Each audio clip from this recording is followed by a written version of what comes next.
Hello friends, this is Wigs and Fluff.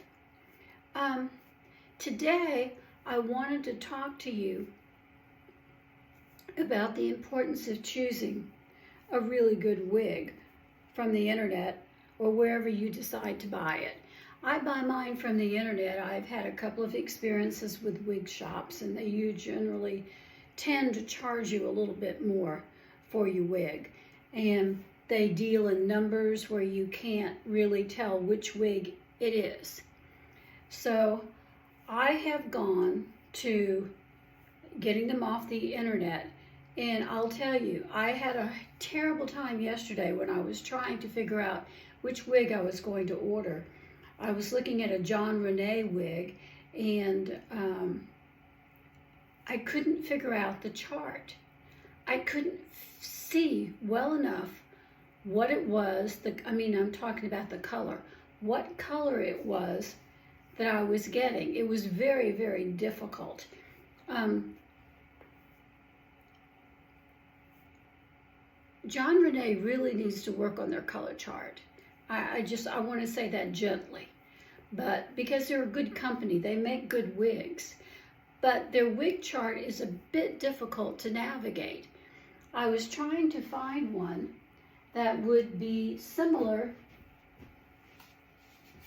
to Biscuit, actually. This is Biscuit in the Crowd Pleaser. And this is Raquel Welch, Biscuit. So I was trying to find them, trying to find one that was similar to Biscuit. And it was so difficult that I finally just gave up. I'll work on it again today and see what I can do. But when you make it that difficult to see what the color is, the swatches are so small, you don't know what you're getting. And sometimes it isn't even true to the swatch. You know, it isn't really the swatch. And there are some colors on John Renee's color chart that don't even have a swatch. There is no picture. There's just a number. And I guess you're just supposed to guess what you're getting. So anyways, that's my kind of a rant today about John Renee and their color chart. It really has gotten to the point that it's difficult to navigate that color chart. I like the way Raquel Welch does it. It seems to be a lot clearer, a lot more easy to understand, and I know what I'm getting. Yes, I have many Raquel Welch wigs, and I do like them. I think they hold up just fine. I think they're a good buy. I think that their color chart is outstanding, that you can see what you're getting and what you're paying for. But when you don't even have a swatch, you just have a number, that tells me zero. That needs to be taken care of. And people need to know what color they're getting.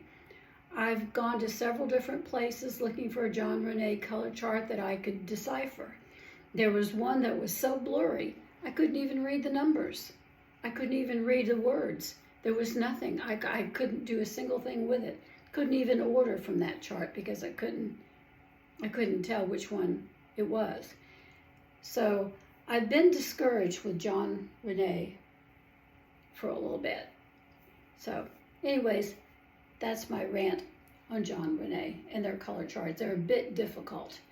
So at any rate, today I have a story for you, and it's about Moses. Moses is the story today. Now, Moses had a mother, and her name was Jochebed. Now, Jochebed had a baby, and her first baby was Miriam, a little girl. Her second baby was Moses, and here's Moses. Now, as the story goes, Jochebed saw that the evil king of Egypt was going to come and try to kill every male child. Why was he doing that? Because he feared Jesus. He knew that there was going to be coming someone who he feared that would take away his kingdom. And so he decided he would just fix that by killing every male baby.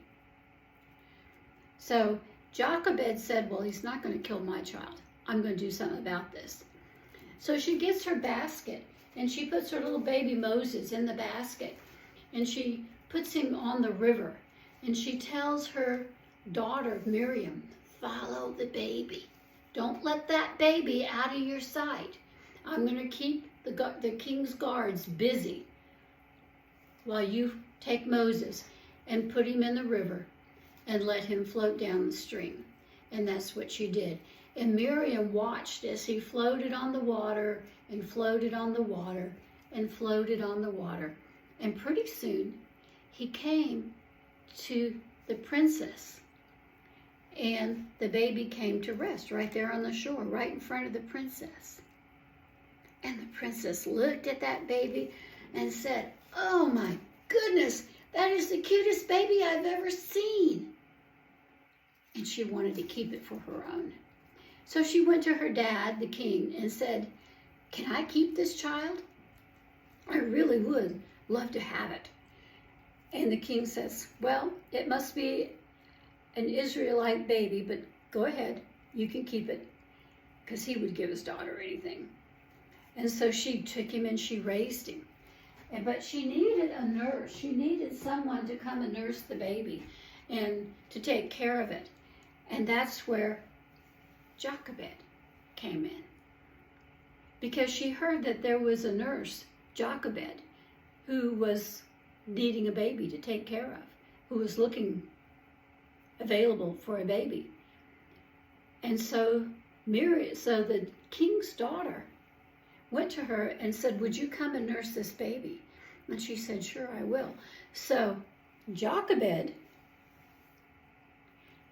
was able to take her baby